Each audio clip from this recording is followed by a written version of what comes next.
Assalomu alaykum hurmatli podpischiklarim, do'stlar. Va nihoyat ota-onam ham Madina shahriga yetib keldi. Hozir samolyot qo'ndi. Do'stlar, qaranglar, men bu safarda 5 oyda yetgan bo'lsam, ota-onam 5 soatda yetib keldi.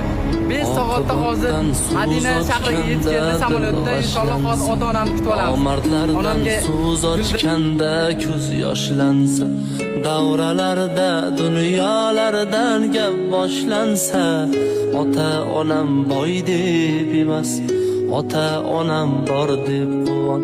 Oqibatdan so'z ochganda dil g'ashlansa, nomardlardan so'z ochganda ko'z yoshlansa, davralarda dunyolardan gap boshlansa, ota-onam boy deb emas, ota-onam bor deb quvon. Davralarda dunyolardan gap boshlansa